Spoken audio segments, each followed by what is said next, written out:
Doncs molt bé, continuem. Fins diumenge passat, els contes de les Mil i una nits s'havien instal·lat al Teatre Tívoli de Barcelona.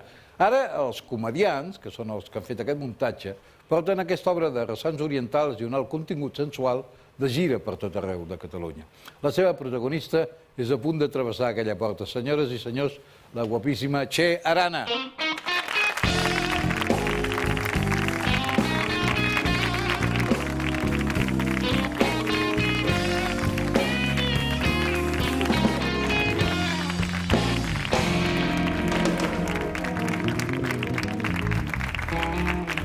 Bona nit, benvinguda. Bona nit, què tal? Tinc un cable aquí sota que m'està enganxant la cadira tota l'estona, perdona, Jo, mimetitzada, sempre em passa això. Sempre vas de blanc, eh? Soc com una cosa, un camaleó en Sí, persona. t'enganxes a... Oi, fantàstic, eh? Em va passar una vegada amb el Jesús Hermida, que vaig anar a fer un càsting per un informatiu, i quan em va veure va dir que guapa que vienes. I resulta que anava vestida també amb un trajo de color blau cel i el decorat era absolutament blau cel, del mateix to. Només se't veia el cap, eh? Se'm veia el cap. Escolta, tu et dius Txell per què? Jo em dic Txell des de petita, que m'ho diuen a casa. Originalment, diguéssim, al carnet, què posa? En el carnet posa Txell. Ah, Txell? Sí. Això està molt bé. Et puc explicar una mica tota la història, perquè en el meu DNI posa Txell de fa un any, aproximadament. Ah, ho havies canviat. Sí, he aconseguit fer-ho, no ha estat fàcil. Fa 10 anys ho havia intentat, no va ser possible. Em van dir de què es tractava, havia de recopilar tota una sèrie d'informació i de papers institucionals i oficials. Per justificar-ho? Per justificar-ho. Ah, sí? M'ha costat 10 anys, però al final ho he aconseguit. O sigui, et deies com? A mi em van posar els meus pares Maria Josep. Maria José, en castellà, sí. I aleshores, això va anar derivant amb Txell? No, no va anar derivant perquè vaig ser Txell des de petita, des de sempre. I Maria José només m'ho deia la meva mare quan s'emprenyava amb mi. Maria José. Allò, vine cap aquí. I únicament. Aleshores, doncs, ha estat una lluita des de sempre. I com s'explica? I com se l'explica a un jutge? Bueno, amb qui ho hagi de... És un jutge, oi, que et canvia això? Sí, una jutge, sí, particularment, que no era catalana, venia de fora i s'ho va veure amb bons ulls, diguem-ne, i vaig tenir sort, perquè em va explicar que era un precedent, un bon precedent. Home, jo era d'esquerres i va pensar que era un homenatge al Che Guevara. Home, és que a mi el meu pare m'ho va posar per això. Anem per parts. Ah, sí? O sigui que comencem per aquí. La meva germana petita li resultava més fàcil. Després també a Andalusia, que els meus pares són andalusos de Cádiz, es diu Meritxell, a les Maria Joseps. També em venia molt per aquí, per qüestió de família, vull dir que ho he tingut de sempre. Però el del Txell també, eh? El del Txell també, perquè el meu pare militava al PSUC i a casa sempre hem tingut el Txell com a estandard i icona, Jo el tenia al capçal del llit, a l'escut del Betis i a la foto del Che Guevara. La foto del Txell, aquella clàssica, la foto clàssica del Che Guevara. Sí, clàssica, sí. Escolta, i Arana? Arana, doncs, perquè el meu avi, que era basc, del País Basc, doncs, va anar a Andalusia. I d'Andalusia el meu pare ha vingut a Catalunya. Fent la recopilació de material per l'entrevista, vaig trobar un retall de La Vanguardia que et deia que eres besneta del Sabino Arana. Això és una de les primeres entrevistes que em van fer quan vaig anar a parar a TV3. Jo tenia 19 anys, aleshores, i va ser un reportatge, sí, me'n recordo, d'una plana, amb una columna que parlava una miqueta de mi, i deia això, que semblava ser que era besneta del Sabino Arana, i després vaig fer una rectificació i vaig dir que no era besneta directa, ni molt menys. És el mateix cognom, sí que em sembla que som de la mateixa zona, de Bilbao, però no és un parentès directe, ni molt menys. Aquesta dona ha protagonitzat, i ho dic amb tots els matisos, protagonitzat les Mil i una nits, el muntatge dels comediants, perquè els comediants normalment no fan teatre d'actors. És un col·lectiu que s'amaga darrere del nom del col·lectiu, però difícilment fan una actriu separada del col·lectiu, no? Sí, t'entenc el que vols dir. Igual m'explico molt malament, eh? No, t'he entès perfectament, perquè no han treballat mai amb actors reconeguts, amb nom abans per propi. la seva feina, exacte, són més actors més anònims. El que passa és que també comediants amb aquest muntatge de les Mil i una nits no només ha apostat per això, que per ells ha estat una aposta nova, sinó també pel text, pel teatre de text. Comediants és un grup teatral que porta la mateixa edat que tinc jo, 34 anys, fent teatre de carrer, teatre d'animació, teatre de llum, de color.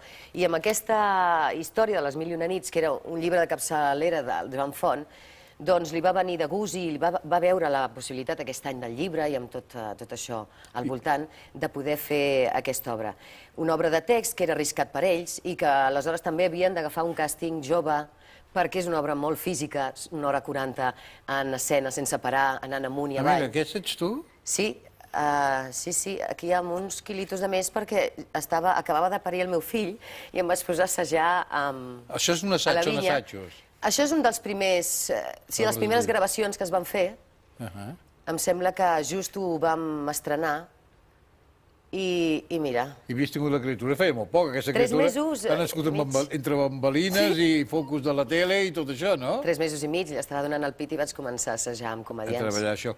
Escolta, aquesta obra és una obra molt sensual, esclar, és que la història en si ja ho és, els contes ho són. La història és bellíssima, és una de les històries... Perquè és una història que ells han situat en el Bagdad actual, no? Sí, tal com nosaltres comencem, sí. És el Bagdad actual, una notícia que es va poder llegir ara fa uns anys, ara hem complert els 3 anys de la invasió, doncs vam poder veure una notícia d'una biblioteca a Bagdad que havia cremat. I el Joan va dir, doncs, agafem això i salvem el llibre. Salvem-lo fent el que hem fet sempre els éssers humans. Explicar històries a la vora del foc i passar la nit de la millor manera que sabem, inventant-nos històries, inventant-nos a nosaltres mateixos. I aquest és el plantejament. En un principi estem amb una estructura negra, absolutament, sense color. Si hem vist les imatges, oi? Sí, molt negra, i tot és, clar, tot és la guerra, és la destrucció. I aquí per nosaltres, per als actors, resultava una feina molt divertida perquè del no res havíem de treure coses. I això sempre es fa un treball molt interessant. Hi ha molta sensualitat a l'obra, molta. Però aquí l'única que no s'espulla ets tu. És a dir, tots els actors... Sabia que ho diries. No, però és que és el sorprenent, perquè, esclar, home, jo no conec a ningú més d'allà, però resulta que tots els altres... Tu que és que t'has protegit, has aconseguit una coratge, t'has blindat el contracte, o que en el paper ja no tocava? Mira, jo t'explicaré la veritat, perquè no sé dir mentides. El Joan tenia la idea inicialment que d'aquesta tela que em desenrotllo... Jo ho esperava, jo estava veient la tela, aviam com acabava. La idea principal era aquesta, que jo sortís de la tela i em quedés tal com vaig venir al món. Una mica més grandeta. Una mica més grandeta, sí, més formadeta. El que passa és que després d'haver-ho estudiat i d'haver-ho parlat i d'haver-ho vist, vam decidir, ells van decidir per la seva banda, i a mi ja m'estava bé el que decidissin, que perdia molt de misteri, molt la màgia, el personatge. Potser com a Xeresat sí, però com a narradora d'unes històries, que no paro a l'hora 40, potser no entrava i no acabava de fer massa el pes que finalment sortís d'allà tota... I aleshores vas dir... Uf, vaig fer... Uf, que bé! Sí o no? Sí? Home, també és una oportunitat, no? Quedar-te amb pilota picada a l'escenari, això no pot fer tothom. Exacte, primer que no pot fer tothom. Segon, que no sempre se't demana en el guió. A vegades no et ve de gust, tampoc, de fer. Dius, ostres, tu... Però, home, després d'haver-te recuperat com t'has recuperat físicament... Ara, jo et dic una cosa, si m'hagués tocat de fer-ho després de la gira que porto, i tot només em faltava això, perquè no només això, sinó treballo descalça, sense protecció a les cames. He estat patint durant tota la gira uns mals horrorosos als genolls, perquè treballo molt de genolls, amb tota la postura aquesta de les dones que sempre han d'estar així fent el cap, baixant el cap, no?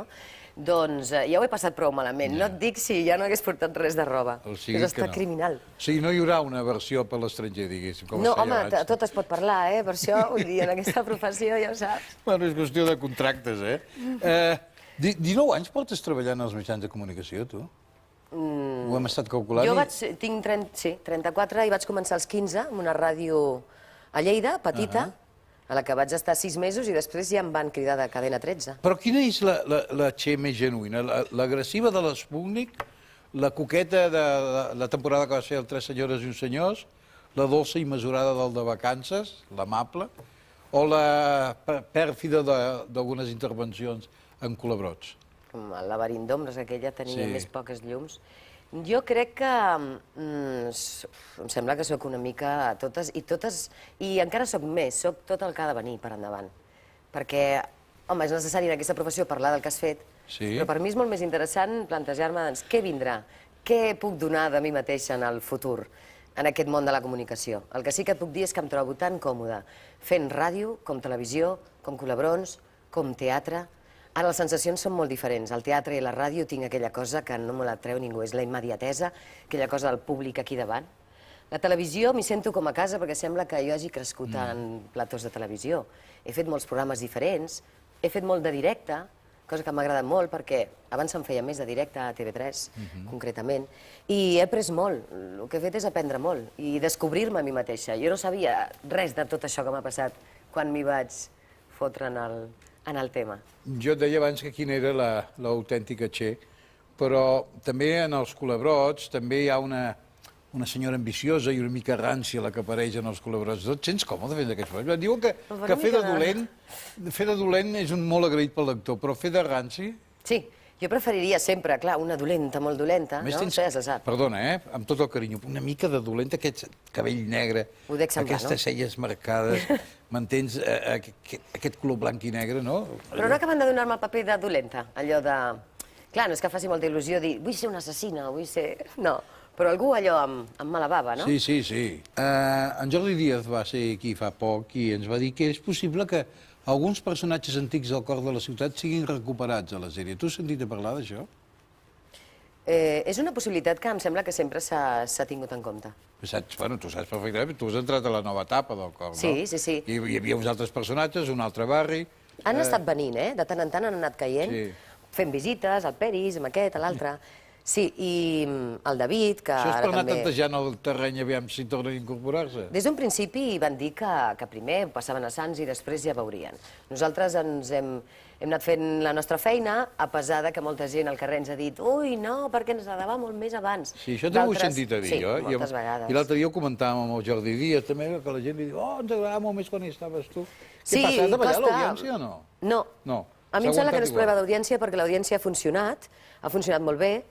Han mantingut també el Pilar, que són la Margarida i el Pep Anton, i una mica al seu voltant.